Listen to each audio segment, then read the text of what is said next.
Roger Williams. The man, the myth, the legend. Founder of Rhode Island, founder of a college, founder of that one zoo we all went to as children because of our free cards from being a Feinstein Jr. scholar. We all know him, we all know what he did, basically. But I think people forget why he did it. You see, two of Roger Williams' biggest principles were religious freedom and his opposition to the treatment of Native people in America. Their lands were being stolen because of people coming into their country and claiming it as their own from England, which is ridiculous. And he saw that. And you'd think, geez, problems like that, they're outdated. They wouldn't be prominent in today's world, but oh no, they are. Especially with the man we've recently elected as president. I say we sparingly.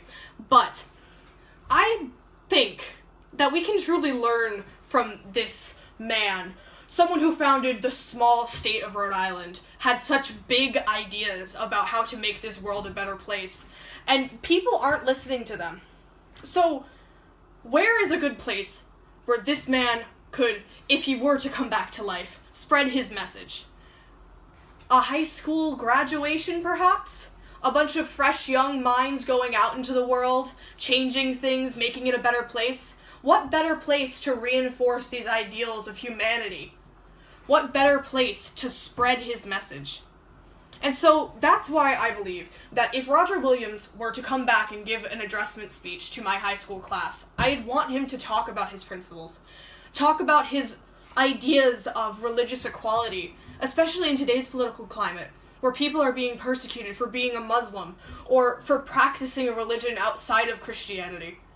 That shouldn't be in place in a country that was founded on religious freedom, not to mention our immigration laws, which are ironic to begin with because almost everyone in this country is a descendant of immigrants, unless they are themselves Native American, who are being mistreated, which is another thing Roger Williams stood against.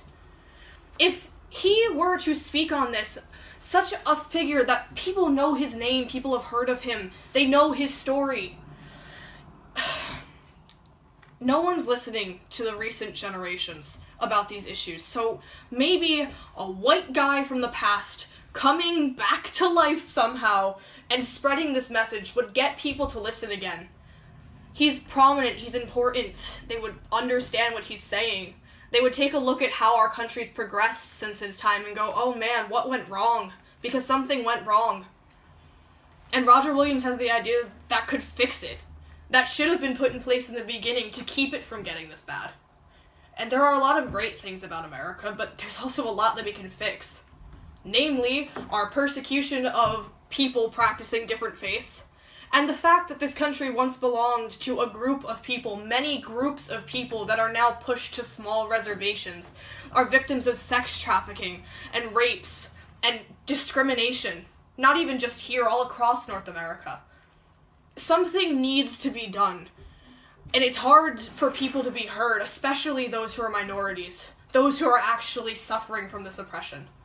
So, if he were to come back, Roger Williams, maybe he could do some good and get people to listen to him the way they used to. Get people to tell his new story of how he came and helped this new world find peace, like they did with the old one, with the old new world. Maybe things could get better.